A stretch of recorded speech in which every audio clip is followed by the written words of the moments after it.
Thank you. Thank you very much for joining us. You know, we're living in amazing times right now. It's very exciting times, especially for the entrepreneur. I listen to people all day long talking about different opportunities they've come across, different companies that are making it, some that are not making it. And you know, a lot of times the difference between those that are making it big and the people that are struggling is capitalization, being able to secure the right amount of funding. And today we're going to be talking to an expert to show us how to secure funding, creative ways to secure funding for small business, and also how to create jobs, which right now is on the minds of many Americans. And we're also going to talk about how to use the creation of jobs into leveraging that into being able to secure funding for small business. So we have an expert on the show today. Stay with us. We'll be right back. Real estate today offers incredible opportunities, low prices, and extremely low interest rates. Hi, I'm Amy Norris from Amy Sells the Beach. Right now, there are opportunities in all areas. Our team can help you put your money to work finding your dream or investment property. And if you're looking to sell, no one can give you better exposure to buyers and make your property stand out. Experience matters when looking for opportunity. I'm Amy Norris. See why we're #1 at amysellsthebeach.com. When visiting Gulf Shores, Alabama, make sure to visit the Gulf Coast Zoo, home of the little zoo that could from Animal Planet. Get up close in our petting zoo. Enjoy our unique animal encounters. More than 300 monkeys, bears, reptiles, big cats, parrots, and more call Gulf Coast home. Come on, go wild at the Alabama Gulf Coast Zoo.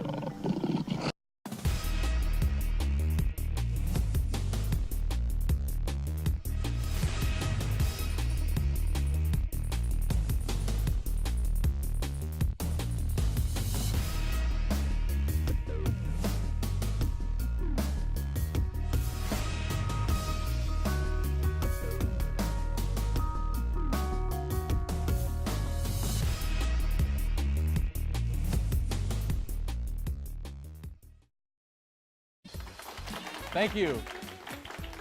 Thanks for staying with us. You know, today I have a dear friend of mine on the show, Chase Barfield. And, you know, in the seminar business, which is my previous life, we would actually, I would get hundreds of people every show that would come to me and they would ask about funding. And a lot of times, you know, I've seen some mediocre ideas, but they had the right amount of capitalization and they made these great successes. And I've seen these unbelievable ideas, these kind of things that you just know it's the next Google or the next Facebook or something like that, but they never get in front of the right people to you know, get capitalization. They never get in those right meetings with the guy that actually makes the decisions. And today I have a very dear friend of mine on the show, Chase Barfield, that is a professional when it comes to funding, when it comes to securing money, particularly for small business. And this person, we have a lot of, we were laughing earlier on the show, we have a lot of stories, we've done a lot of crazy things together, and he does deal in very big business, but you know, he's going to show us a way to have some really creative financing today, particularly for the small business owner. And I want you to help me welcome out Mr. Chase Barfield. Good to see you, man. So weird. Okay, Chase, now, we're going to be laughing a lot, I'll tell you that, because we have some serious, crazy history together, which I will not elaborate on at this time. Thank you. Yes. Well, your wife paid me a little before you came on the show. But honestly, Chase, I know that what you do, and you know, I have the question a lot of times where I'll be out, I'll be doing a show or something, and people will say, you know, what exactly is it that you do? Do you write, or are you in TV, or do you know, invest in businesses, or do you help people fix their companies? And I'm like, I don't really know how to answer that question. And I know what you do, but I can only imagine when you get that question of like, so Chase, what do you do? That would be a pretty big thing to try to sink your teeth into. So I'm going to ask you, you know, if you think about Chase Barfield, in a short version, what do you do, my friend? Okay. Friend may be a little strong term, but okay. Yeah, considering. Okay. Okay. The short answer is that I am a father, I'm a husband, I'm a businessman, and I'm an entrepreneur. I have 3 handsome boys, Yep. as you know, a beautiful wife, And I have founded, co-founded, invested in, and built many businesses, both here and abroad. That's about as short as I can make it for you. Well, you know, when you mentioned a direct distinction between being a small business owner and being an entrepreneur, and you know, a lot of people, they think it's the same thing, and I see these small business owners out there that are saying, you know, I've been an entrepreneur for this many years, and especially when I know the inside scoop of the company, I'm like, okay. There is a distinction, but can you explain briefly what the distinction is between a businessman and entrepreneur? Sure. The way that I like to describe it is that an entrepreneur is commonly the spark that starts the flame, and your businessman is the person that comes along behind them in order to manage and or grow that flame into a bigger fire. What I mean by that is that your entrepreneur is commonly the creative spark that starts the business, and then you'll have a businessman that'll come in and manage and or grow that business. And the mindset of one is commonly quite different from the other, although many people try to lump them into the same category. Yeah, and I definitely agree with that. The mindset is very different. You know, for instance, I feel like businessmen, small business owners, hate to fail. And when they do, it's like a really big deal. Entrepreneurs, we're like, yeah, we failed. We use it as a learning experience. Fail fast. It's absolutely, yeah, it's no problem failing, but you got to fail fast, right? And learn what you need to learn.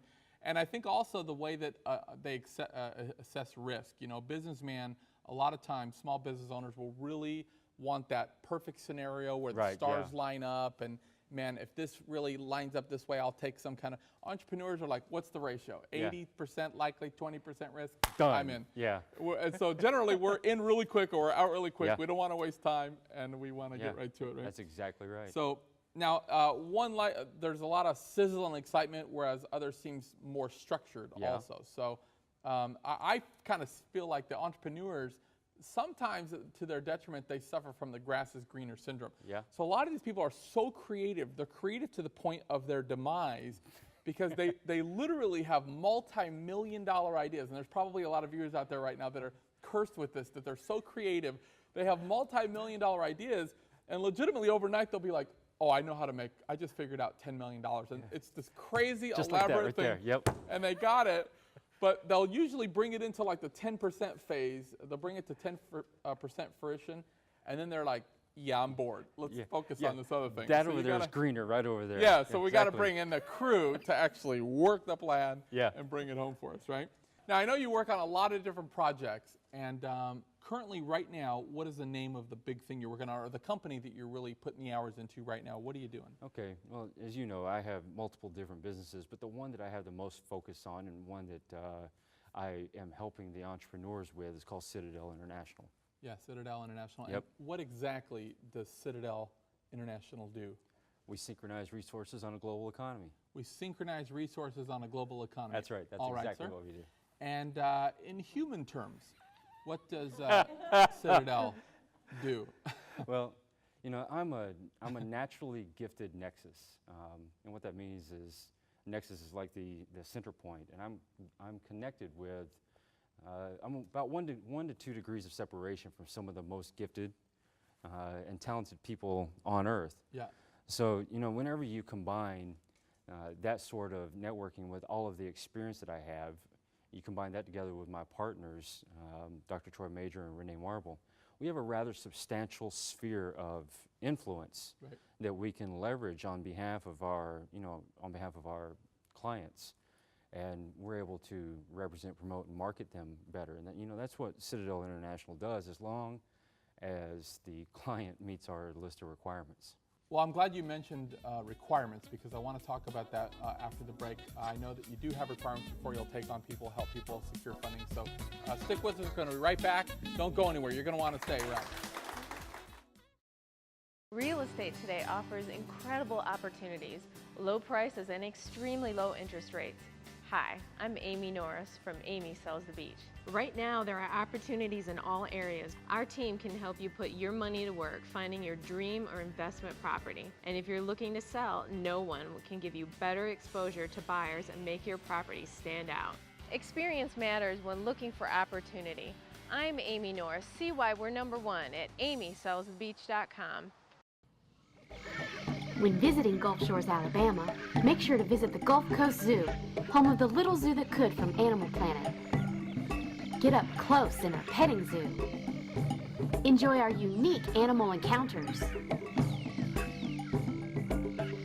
More than 300 monkeys, bears, reptiles, big cats, parrots, and more call Gulf Coast home. Come on, go wild at the Alabama Gulf Coast Zoo.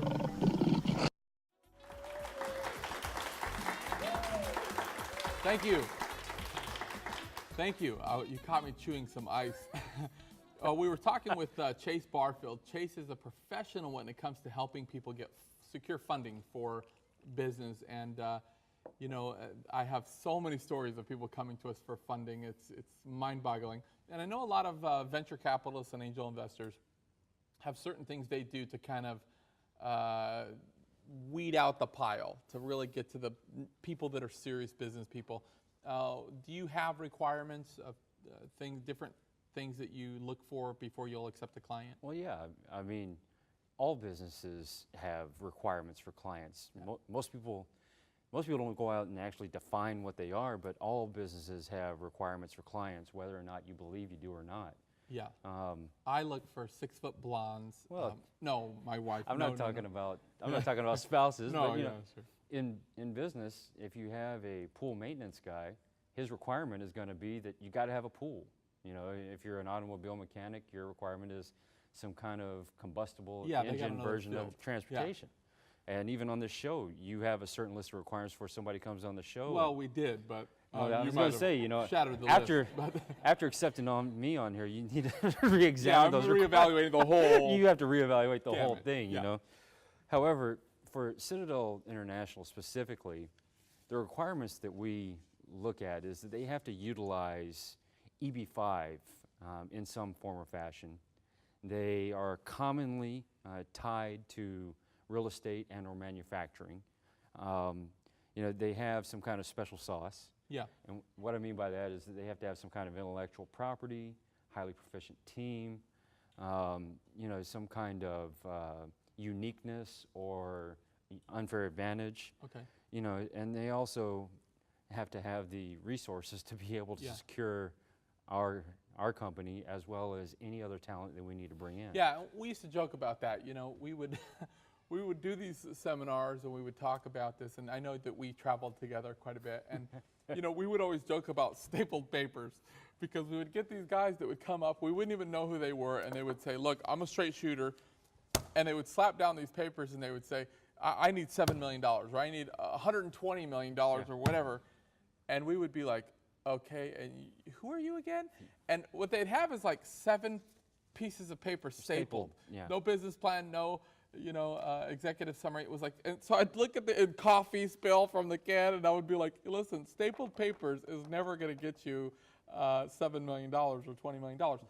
But you're not looking for a specific field. They don't have to be green technology. Or they don't have to. If somebody's, let's say, good in their field, they're legit, they've done their research, they got a great idea, they're serious business people, and they're good at, you know, they're good in their field. It's something that we would definitely look at with Citadel. Anywhere in the United States, we don't have a geographic restriction. It just, in order to be able to utilize what I refer to as the EB-5 platform, they have to be within the United States. But no, we will not take on a pie-in-the-sky type company. Yeah. And whenever I said tied to real estate, that doesn't mean that it's a real estate venture.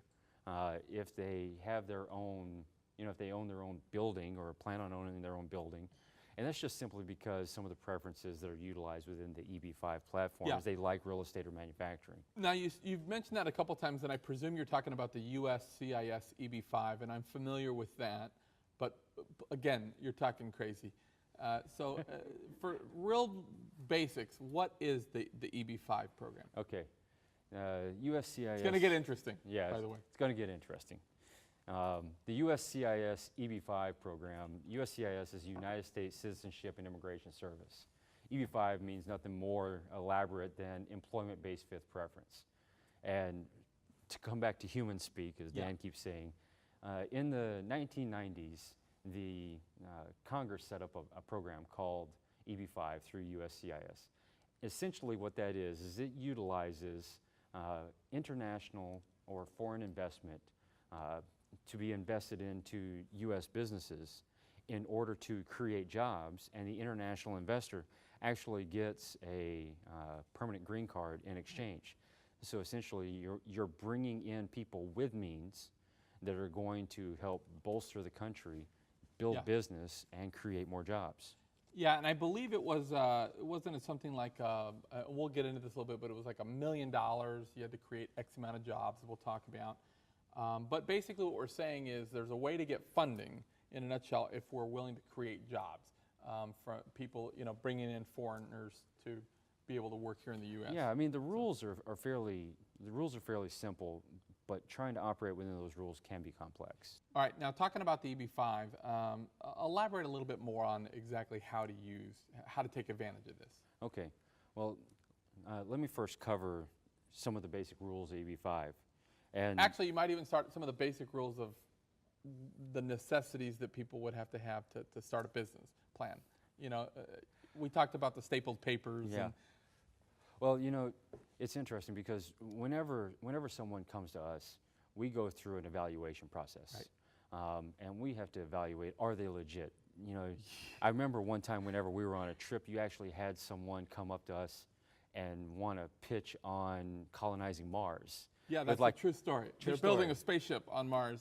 Colonizing Mars, and we're like, what's the ROI? They actually got $7 million funding from other crazy people. Return on investment was 150 years.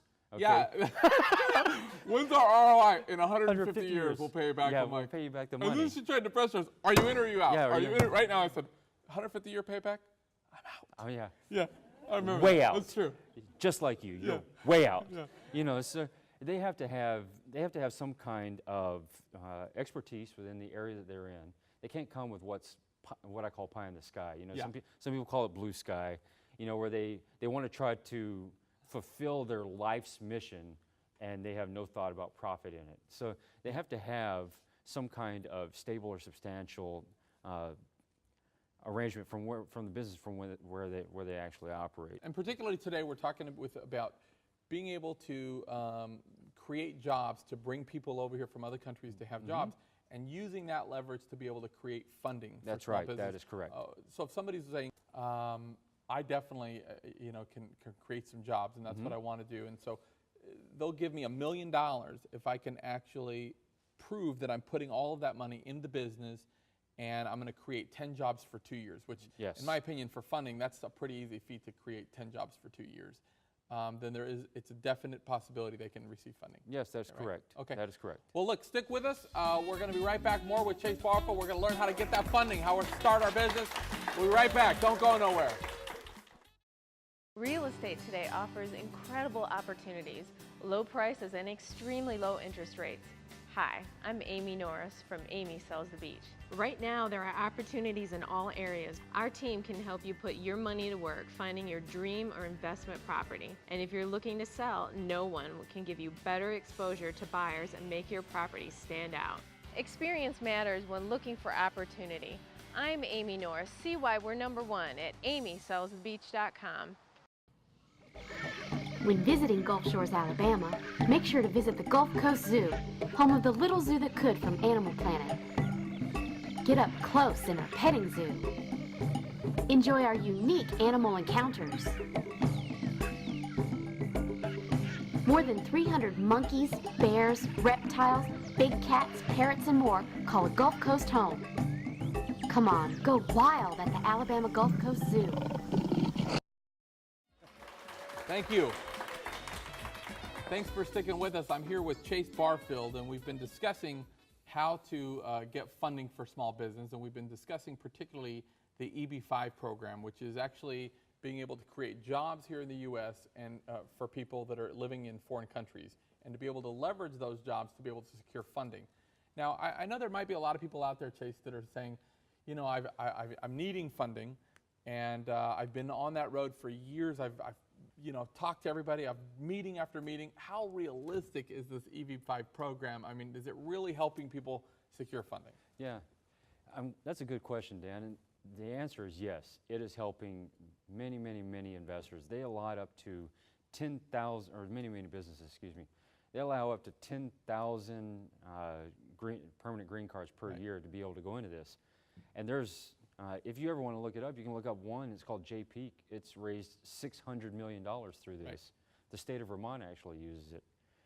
There are counties, cities, and businesses that actually use this to spur economic growth and grow businesses. So yes, you know. And is there certain areas that have to qualify, or is it just, hey man, I'll create some jobs if I get some funding and I'm good at what I do and I'm legit? There aren't any areas to qualify. You start getting into a lot of the more specific requirements whenever it gets into EB5. I will tell you, if you know anyone out there that's listening that they say I only need 600,000 or something like that, they don't need the full million. If you're in an area called a targeted employment area, which means it's an area with high unemployment, 150% of the nation's unemployment, the USCIS actually says you only have to invest 500,000 in that area. Yeah. So you can get an investor with as little as 500,000 if you're in that area. Yeah. And let me ask you this, Chase, real quick. There's probably a lot of people out there that says, man, I'm looking for funding. This is a guy I need to know. Are you looking, first of all, for anyone on your team to join, anybody out there to join your little family of business? Well, you got openings? Sure, Can we apply? Well, if there's anyone out there that actually has direct relations with investors, either internationally or domestically, you can go to our website. And same thing with anybody that may be looking for aligning with the EB5 program. You can go to our website, which is www.citadel-international.com. Yes. Don't forget the dash in the middle. It's www.citadel-international. Citadel-international.com. And use the contact page, because if you dial the number, I'm going to promise everybody this: you will get voicemail, because we only take phone calls by appointment. Okay, now I know you take phone calls by appointment, but what if somebody just wanted to pop on down to Naples and take you to lunch? Do you have anything? I mean, will you give somebody a listening ear? Dan, I learned from you that I don't commonly turn down a good lunch. Okay, so take Chase Barfield to lunch. What do you prefer? Take him to lunch, and you might be able to get a meeting from him. Now, Chase, I wanted to make up my point of the day, and let me ask you a question. Before I do, I wanted to ask you if you had one piece of advice, one thing that you could give the audience of saying, whether it be regarding to securing capital or just being successful in their business as entrepreneurs, what's the one thing you feel like is key? All right. When in regards to entrepreneurs, the one thing that is key is actually in three parts. That's focus, and focus. Yeah. Because you alluded to this earlier about entrepreneurs having the grass is greener syndrome. They tend to chase after different things, no pun intended, after various different things, and they do so without the utilization of leverage outside. They think they have to chase after it themselves. That's right. And they have to know what their field of expertise is. Yeah. So, and to give you a good example of that, today we actually had lunch with a group of entrepreneurs that were looking for some partial funding, and a lot of times when you sit down with this, everybody has their expertise, and you have to know what that is. For instance, a lot of times if there's engineers involved or sometimes they don't speak human real well, so having them pitch the money or having them pitch something that's not related to product integrity, it's a mistake. And then you'll have the pitchmen out there that are sizzle, and they know how to sizzle it up, but asking them technical questions is a mistake. But the problem I see with a lot of teams is they don't really know their place, and you really want to focus on what you do really well, and then you have to surround yourself with other successful people and say, this is what I do well, and now I have to have a pitch guy that talks human. He's going to go out there and connect me to a bunch of people, and I have to have the doctor involved. And when part of your team's talking, you have to let them be the expert. You know what I mean? You might have designed the product, but when they're talking, and everybody has, and I've seen a lot of companies go down that way, down by the wayside, where there's no round table. No. There's always one guy trying to run the thing, and everybody else is a professional in their aspect of the team, and they can't get a handle on how to drive the company. And I think we saw a good example of that today, where everybody had their place. They recognized that there was a real unity there. Yeah, there was. It wasn't just stapled papers. Right. We saw a really good plan. No dictator at the head of the table. But you have to be focused. And we were talking earlier about Donald Trump earlier at lunch, and I did have the privilege to ask him what his focus was, or what was his main key to success. And he said, my ability to have tunnel vision, is Yeah. what he said. Yeah. You remember that? Mhm. And we kind of thought that was weird because when you hear tunnel vision, that seems like a very negative thing. But he says, you know, when I zoom in and I'm at work, 100% of my focus Right is there. at work. And he might build a year out of what he's going to do for a year, and then all of a sudden he'll pull out, look at a whole year, and then he'll zoom in on that one task. And when he leaves work, it's 100% about his family. It's about, you know, Milani. It's all these different things. But what he's doing, he's killing it. It's 100% in the moment. He doesn't bleed everything else, and you know, everything else doesn't Well, suffer. and he's got a so. fantastic team that Fantastic makes up team. for the areas where he Yeah. may be deficient. Well, and Milani's not too bad herself. She's a sharp cookie. You know, and one thing that I've had to really learn is how to focus on right now. As we've mentioned numerous times, you know, entrepreneurs really suffer from being so creative that a lot of times they're chasing a lot of different things. They got a lot of balls in the air. And I know we've had a lot of talks about that. But there's a saying in business that if you chase two rabbits, you don't get either. And a lot of times we have all these interests, we have all these things going on, and every month we're moving all the things forward, but nothing's hitting pay dirt, you know? And what I've learned, and I know you've learned this, is you have to jump off of all those things and focus on this one thing, drive it home, then the next thing, drive that one home. And instead of moving 10 things forward in a year's time, if we only get 6 things to the home run phase and 4 that didn't make it, that's okay. That's and we have right. to learn how to vault sometimes and say, you know what, I'm going to pick that up next year. And so we really want to be able to focus in. And, you know, I think a lot of the reason why people lack focus is because of fear. They're scared and they're waiting to have all the how. You know what I mean? They're focused on things that they have expertise in, and with this big vision over here, they might not know exactly how they're going to do it.